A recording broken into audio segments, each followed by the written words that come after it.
Hello, guys, and welcome to a brand new episode of Crooked Illness. Today's episode is titled How to Think Unbroken. And this is what we are going to be diving into today. The name of this episode has two meanings that will be discussed with my awesome guest today, Michael Anthony. Michael is an author, international speaker, coach, podcaster, advocate for adult survivors of childhood trauma, and the founder of Think Unbroken. I'm excited to have Michael here today to share his story with us all and what his company, Think Unbroken, is all about. So, without further ado, welcome Michael to the podcast. Hey, I'm super stoked. Thanks for having me. It's quite the introduction. I know I'm happy to have you here because we actually just got done doing an episode for your podcast. And now I'm having you come on here and talk about this topic, dive into it with me. So before we go ahead and get on into that, I would love, because you have such an incredible story. So I really want to highlight that too. So if you could just give us a nice overview of who you are and tell us about your story. Yeah, I'll give you the elevator pitch because I can summarize that in about 4 minutes. Perfect. So I grew up in Indianapolis. My mother was a drug addict and alcoholic. She actually cut off my right index finger when I was only 4 years old. You can kind of see that if you're watching on video. My stepfather was super abusive. Like the dude you pray is never your father. He'd just kick the shit out of my brothers and I, super demeaning, belittling, all of the worst things about humanity. And that's baseline, right? This is at 6 years old. I was growing up in the Mormon church, we were often homeless and impoverished. We were the poorest family in the poorest neighborhood in the city, really. And finding myself living with all these different families while being homeless. And, our food would come from the church. Our clothes would come from the church. And imagine this, being 8, 9 years old, stealing water from the houses next door because we were so poor we couldn't afford to pay the water bill. And that's in America. That's in the 80s and 90s. Like, that is real life.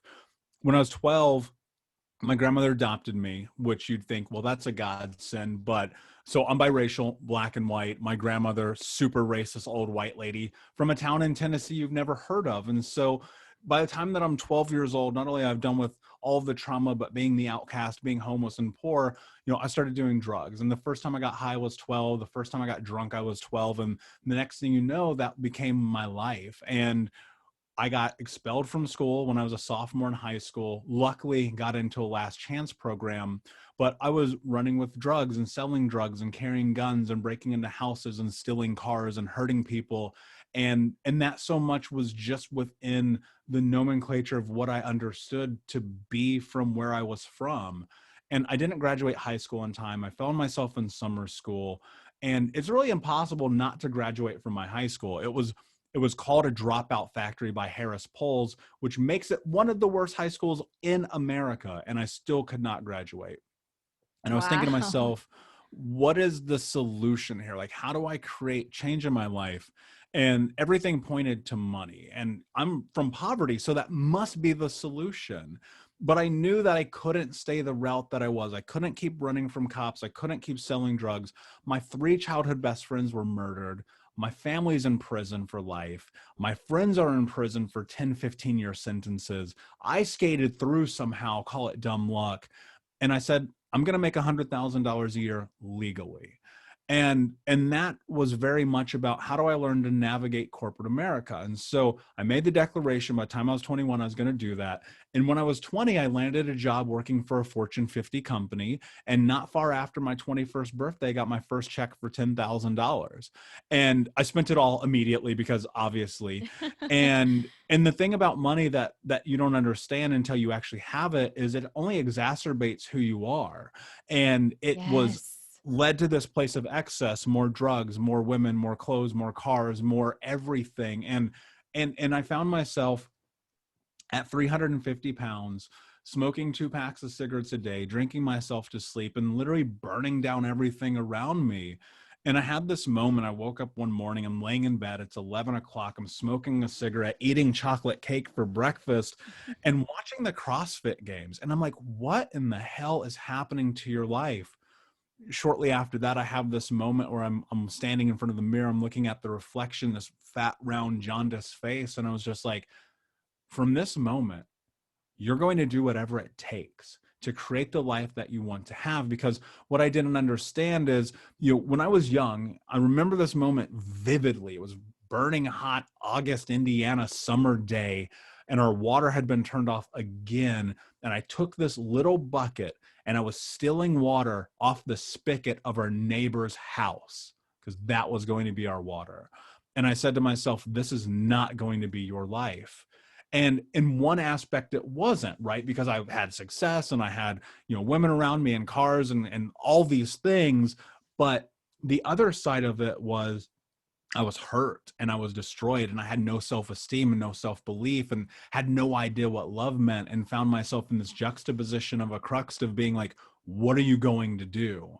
And that was 10 years ago. Today, I'm sitting here talking to you. That is incredible, because I remember the very first time I heard your story. It wasn't from you. It was actually, we connected on, I think Poddit or some kind of podcast matching app. And I got a message from you kind of talking about, everything you just outlined right there. And I remember sitting there reading that and just thinking that, I had to have a conversation with you. I had to have a conversation with you and have a talk with you about, how did you transform your life? How did you overcome those moments? What lessons did you learn from that? And what did you do to really work through that unresolved trauma? What was that process like? Because I know before we get into Think Unbroken, what was it like for you to just grow in yourself and to do that work within yourself and on yourself and whatever all that looks like? What was that process like? Well, I mean, it was daunting. It was the hardest thing I've ever done in my life, because up until that moment, I had no intention on anything except money. And when I decided that I was going to step into taking the healing journey seriously, you got to understand this. I started going to therapy when I was 7 years old, right? But I learned how to tell therapists what I felt like they needed to know, because on the backside of those conversations, they would tell my parents, and like, that was a fucking nightmare. And so I learned to distrust people very young. And I was going to therapy even in my early 20s, but it was like the thing to do, right? I moved to the most affluent neighborhood in Indiana. It was voted as the best city in the country like 4 times. And, everybody drives Mercedes and takes prescription drugs. And it was just like that lifestyle. Yeah. And I was going to this therapist every week, like having this conversation where I'm paying him hundreds of dollars and like just lying. And I sat with that. I was like, this is not a solution, man. Whatever the fuck is going on here, you're going to have to just totally reverse engineer this. And so part of it was the mental health game, right? How do I go to therapy with intention? How do I put myself into personal growth and a personal development journey? How do I start reading all the books? And then it became, okay, I'm going to end up being the only civilian in a room full of PhDs and doctors who are getting continuing education while just consuming, because I had to know, I had to understand. And then the other side of it was so much about my physical body, which I don't think I talk about enough. But I mean, I had to get myself off of cigarettes and from drinking myself to sleep every night and from being high from the moment I woke up to went to bed, and losing 150 pounds. And your brain and your body are connected and they're not separate. And if you want to heal one, you have to heal the other. And so now I'm in this deep journey of effectively just redoing everything. But every single moment, every single day was difficult. Because the thing that people don't tell you is that, and I believe this to be true, we are the sum total of all of the experiences of our life up until this moment. And that means everything that happens to us informs who we are. And what I understood about myself at that time was, you're not good enough, you're not strong enough, you're not capable enough, nobody loves you, obviously, look at your fucking life. And then I had to reframe that. I had to learn to grow and to heal and to love myself. And the thing is, I also had to leave Indiana. I had to look at my environment and measure it and go, okay, this is not going to be the place where I need to be. And now it's been almost 6 years since I left that place. But I look at those moments and I go, you have to put yourself in a position to be uncomfortable, because obviously what you're doing doesn't fucking work. So do something different. And then it was just really about continuity and accountability and forcing myself into doing things that were hard so I could discover who I am.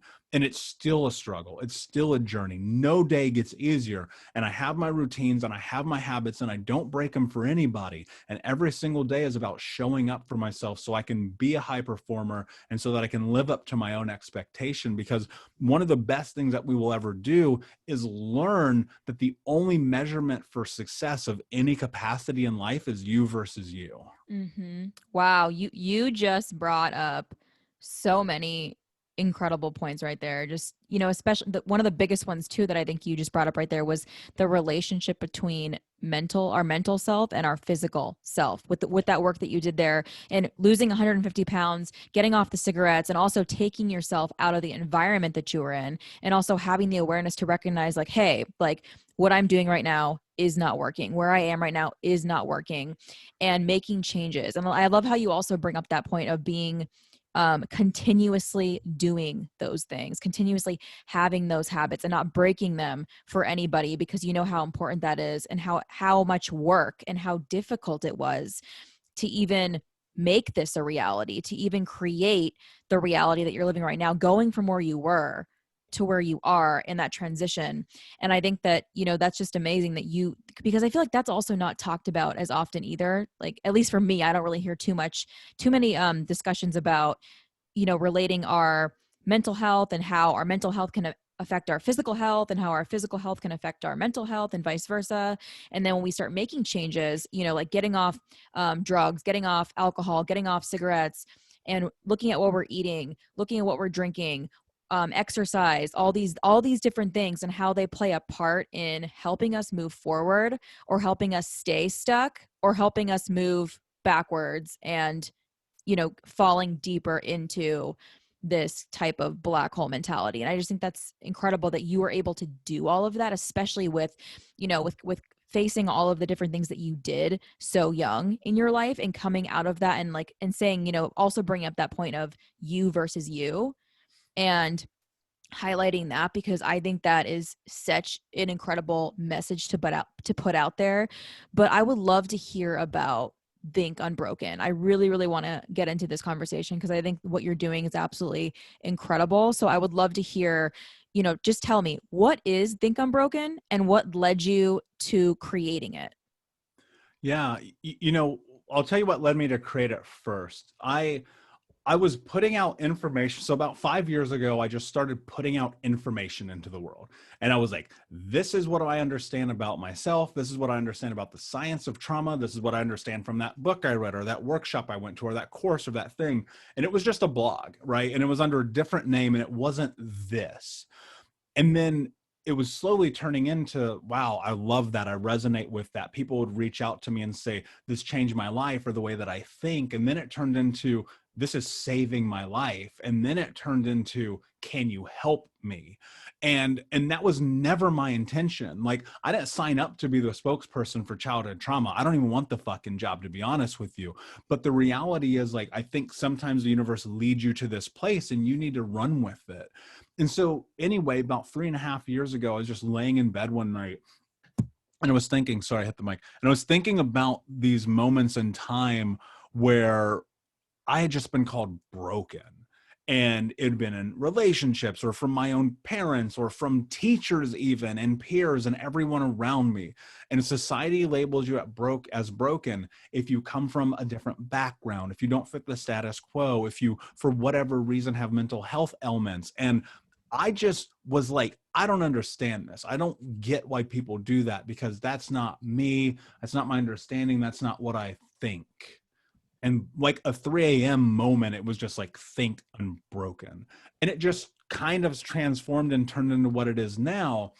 And so fast forward a few years, and I've written a book about my baseline understanding about childhood trauma and the impacts and ramifications of it and implications of it as an adult, seen through the eyes of someone who's been on this journey. But it is not a self-study. It is not my story. It is a manifesto, if you will, of understanding in correlation with doing this deep intrinsic work of reflecting on what you're learning. So it's part book, self-help, and then the other part of it's a journal. It's meant to be written in, and then it's meant to came back to again and again.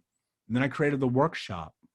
And I've traveled this workshop all around the world: Singapore, Thailand, Bali, Seattle, Portland, LA. And it's a 5-day in-person workshop that I just kind of took my understanding of the things that were most palatable for me, and I put them together, and I said, I wonder if this will help other people.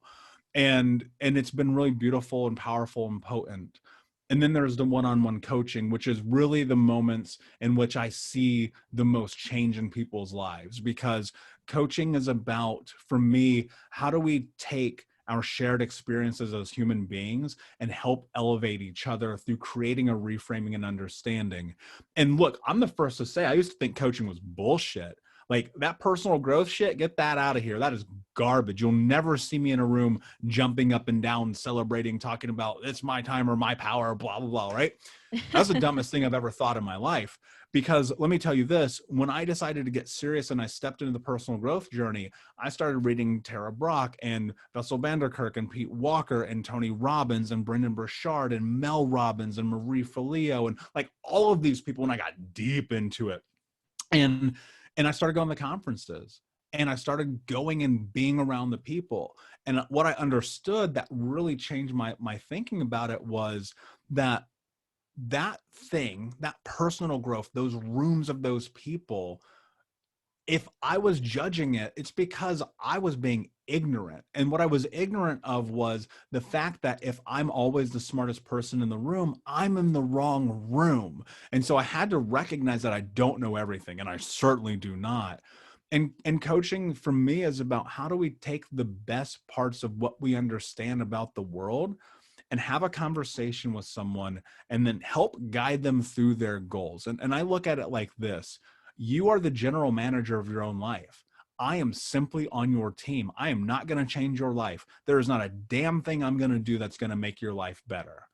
But maybe I can give you a reframing of understanding of what possibilities mean. And then can I give you a roadmap? And then can we create accountability to stay that roadmap? And then can we go down the path until we reach the goal? And my favorite moment is when one of my clients messages me or calls me, or we have our last call, and they go, Michael, I'm good. I don't need to do this anymore. Because unlike a lot of people in this industry, and there's a lot of fucking snake oil salesmen, my goal is to get you the fuck away from me. I don't want you to be my client. I want you to go live your life. Yes. Right? And ultimately that's what it is. And Think Unbroken is, it's so much of in its infancy. It's just starting. Like, I'm 5 years into this, but I made a declaration when I did it that I'm going to do this for the rest of my life. So in 50 years, it'll be elevated and different than what it is now. I absolutely love that. I love it. I love it so much. And I also love how you explained what Think Unbroken was at the beginning, is talking about reflecting back to being called broken, and being called broken in terms of different relationships, or just having that word directed towards you. And then, like you said, having that thought, 3 a.m. in the morning of think unbroken, and just how you framed that and kind of how it stemmed from that thought, and just all of the things that you've been able to do with it. And you said 5 years.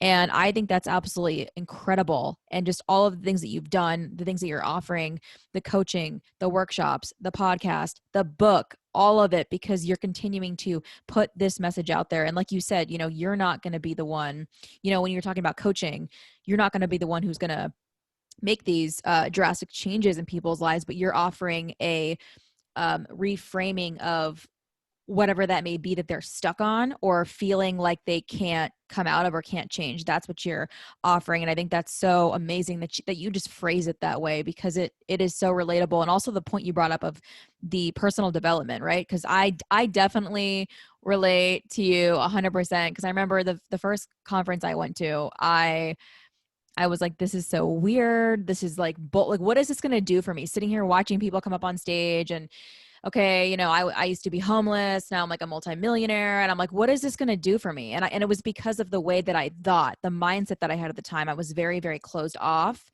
to things, to opportunities, because I was kind of stagnant within my own struggle and unable to come out of that because I was continuously telling myself that I couldn't face that. So that brings me to my next point related to what we're getting into with Think Unbroken is the mindset aspect of that. So I would love if you could talk to me about the power of mindset and the role it played for you in overcoming trauma. Yeah, I mean, mindset is everything. I mean, it's literally, you can't see it. It's in front of me. I look at it every single day.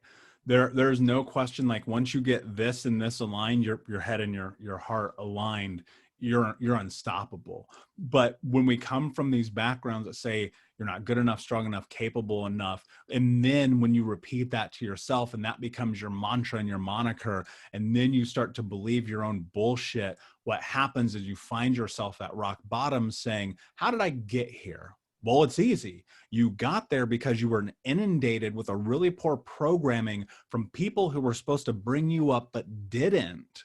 You got there because society tells you that's where you're supposed to be, and so you listen to them. You got there because of your own choices and your decisions. I'm all of that. I've experienced every bit of that. And the one thing that I know is once you start to get that little gleamer of a twinkle of an idea that says that there's something else, man, possibility becomes huge. You become limitless in what you can do. And initially, mindset wasn't the word I had for what I was or what was happening in my life when I was like in that transition. It was stubbornness. Like I'm viciously stubborn because it was the thing that got me through, right? And what I recognized about that is like you can be stubborn, but you have to have intention. You have to have direction in where you're going and what it is that you want to do and what you want to accomplish with your life. And in that understanding, it helped me frame that I had got, really what it comes down to is I looked at it and I said, this is not the person that you wanted to be. So why the fuck are you being this person? I was terrified of potential. That's what holds people back. They are terrified of the potential that they could actually become the person that they want to be. The Michael sitting in front of you right now is realistically a caricature of the idea of the person that I wanted to become manifested. Not entirely, because that will never happen. And on a long enough timeline, I'm going to die before I reach my full potential. I recognize that. But every single day, I continue to move forward. What mindset does, it's not this thing. People think they can fucking mindset themselves into life. That ain't going to happen. But mindset will give you the ability to step onto the path and look at actionable options and say, I'm going to execute against this idea until either A, I discover that it doesn't work, and then thus that becomes appointed data, or B, I sit with it and I go, this no longer serves me, so I'm actually going to stop doing it. And that's about awareness. It's about acknowledgement. It's about accountability. It's about showing up for yourself, but it's also about creating who you are. What are your wants, needs, interests, and personal boundaries? Name your fucking values. Who are you? What is it that makes you who you are? Mine is honesty, kindness, self-actualization, and leadership. And then it ebbs and flows because there's one more because I'm always changing. But I know who I am. I know what my goals are. I know what my ambitions are. I write them down. I have fucking 4 notebooks on my desk for different areas of my life because I never want to be confused about the direction that I'm going. Mindset is that moment in which you take control over your life. It's not this magical hoo-ha thing that people think that they're going to go and lay in a fucking meditative stance for 5 seconds and things are going to be different. It's about making the choice to every single day, day in and day out, and especially on the hard days, to do what the fuck you say you're going to do, to be the person that you say you're going to be, and to build that. Because guess what? It's not going to get handed to you. And yes, it's so fucking hard that it's almost impossible to do. But just because I have the glimmer of a hope of an idea of possibility, I move towards it. That's what mindset is. That's incredible. I just love how you bring up the point of, taking back control of your life rather than letting your life control you.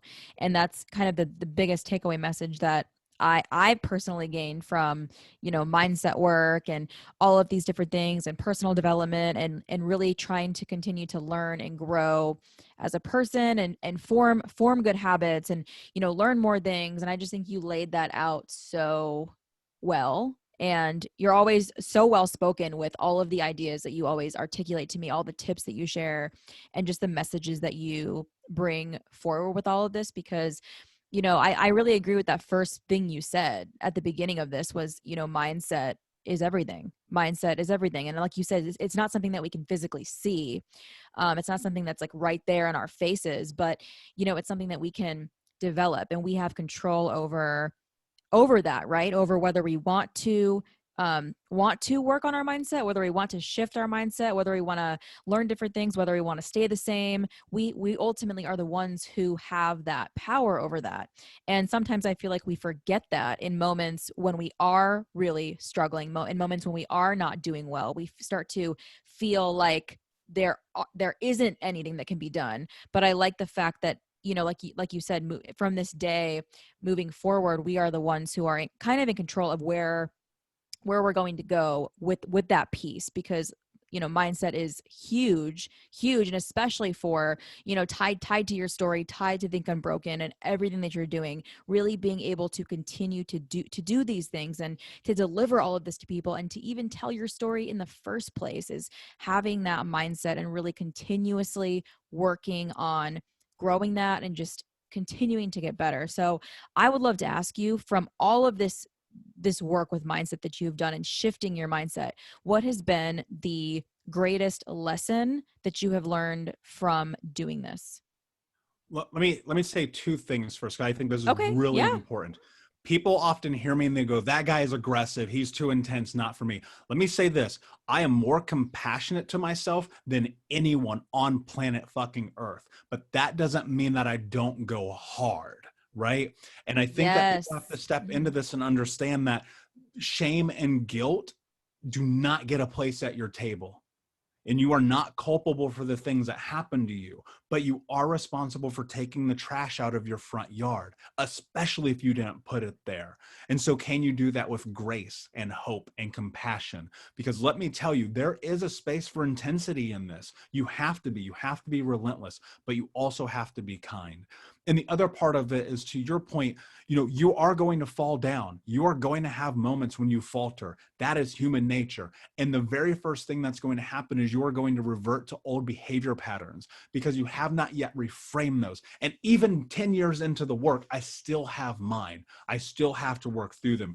And that is why having the tools and building those are so incredibly important. And more so, not beating yourself up when you do fall down, because I assure you, as much as the sun will rise tomorrow, you will, is that what you need to do is look at that as a point of data. Can you sit with that and look at it and go, okay, I can extrapolate something from this that can make my life better? Now, to answer your question, the one thing that I would say is probably the most profound that understanding that I have in all of this is that it's okay to ask for help. Growing up, not only being a man, but a man of color in a completely impoverished neighborhood with a stepfather who would beat the shit out of me to the point where he would say, if you cry, I will hit you harder. And learning how to turn off entirely made me robotic to the point that I was terrified of the idea that I could ask for help because it's a sense of weakness. There is nothing on planet Earth more important than being able to leverage help. No one, no, I'm prove me wrong, please, but no one has ever done anything great on their own. And to think that you're incapable of asking for help, that's that old programming that's been instilled in you from people who want you to fucking fail because they're too scared to reach their own potential. There is no question that I would not be who I am without leveraging help time and time and time and time again.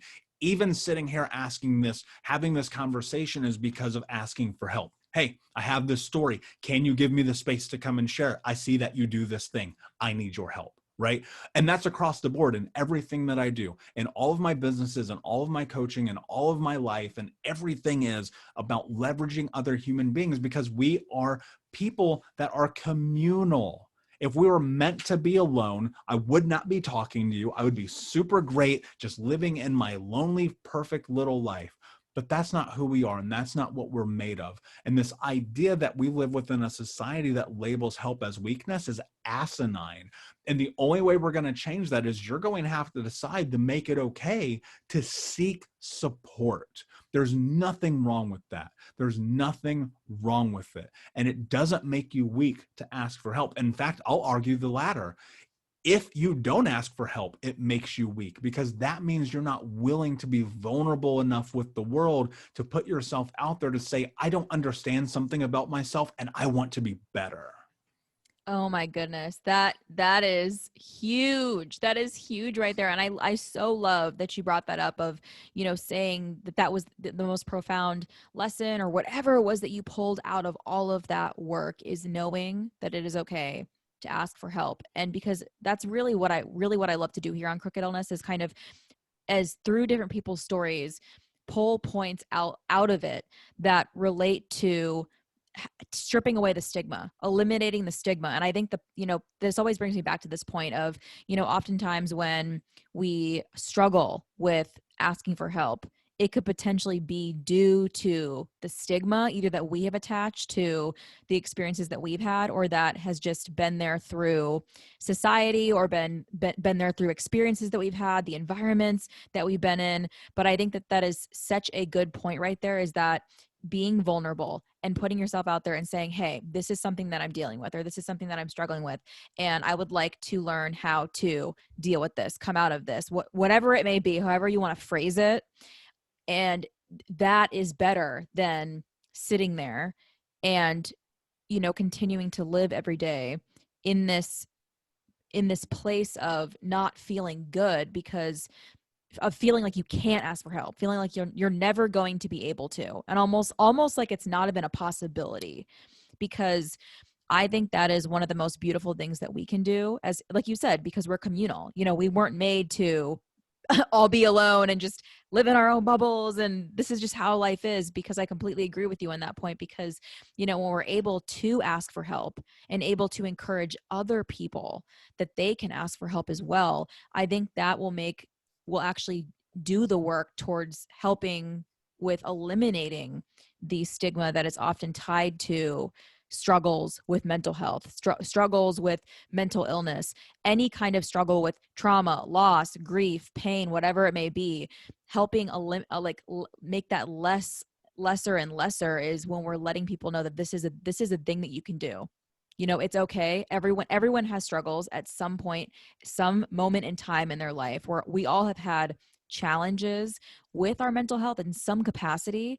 So, and I also agree with you too, that it's, just the way it is, it can be outlined out here that asking for help is seen as a weakness, is crazy. Because, if we continue to sit in what we're dealing with and to sit in that alone and feel like there's never going to be a possibility, then where do we go forward from that point? How do we move forward from that place, from that struggle, into a life that we desire, or into a life that we have always dreamed of? How is that going to be a possibility if we aren't able to have anyone know what's going on inside of us, what's going on inside of our mind, or how to connect with people on a deeper level? So that's just such an incredible piece that you just brought up right there.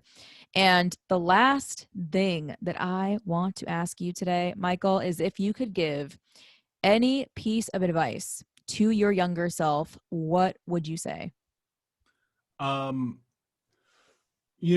It varies, I think, day from day, day to day, I should say.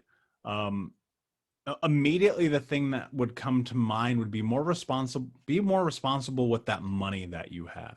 Because I just wasted, I was living paycheck to paycheck making six figures. That makes no sense. But the responsibility in that would have been like, do something better with it, right? And having intention around it. Because I think that, we live in this weird society where it's like, make all this money, but then don't tell anybody about it, but then also don't do anything with it, but then also feel guilty about spending it. And my relationship with that, especially in my early 20s, was very much on the wrong side of right, and thinking that I was like trying to do things the right way, when it was like, I could have really influenced the world in a better way. Now, that said, lesson learned, data point, great. I know something about myself. And so now it's like, I do everything in my power to pay it forward as often as I can. I love that. I love how you bring up that point of something that you have struggled with in the past, but something that a lesson that you've learned. And I love that the whole data point thing that you bring up of having that be a point, but being able to pull something from that and use that in your life now, and take that lesson that you learned from that moment, of that responsibility with money. What can you do with that today? Like knowing that, yes, in the past I didn't do these things, but now what can I do about it? I think that's such an incredible thing to do with so many things in our lives. There's so many moments where we look back and say, oh my God, that was terrible, or that sucked, or, like I did this thing that didn't work out, and just being so hard on ourselves and beating ourselves up about it. But what can we take from that? There has to be something that we can pull from this that could help us in the future, help us move forward in some kind of capacity, some kind of way. So I think failure only ever happens when you don't learn. The only time you're ever going to fail in your life is when you don't. And look, and you can fail. Like I fail every day. I'm going to make a fucking another 1,000 mistakes to get right. That's fine. But look at it and consider, what can I take away from this? How can tomorrow I be better than I am today? I love it. Oh my goodness, you guys, you heard it here from Michael. Such amazing tips, amazing advice, such a powerful story, and definitely check him out. Tell the people, where can they find you? Yeah, so I'm on all the social medias at Michael Unbroken. The information for coaching and a lot of the courses that I do is at thinkunbroken.com. You can check out the book Think Unbroken everywhere. And if you can't afford it, go to the damn library. It's free. No excuses. And then finally, the Michael Unbroken podcast, which I release twice a week, which is everywhere as well. Yes, I love it so much. Oh my goodness. Such a good episode. I cannot wait to put this one out there. And you guys listening, whether it is the daytime or the nighttime, I'm going to end it here on this note and say goodbye to you guys. And also goodbye to Michael. And thank you for coming on Crooked Illness today. So bye, Michael. Thank you, my friend.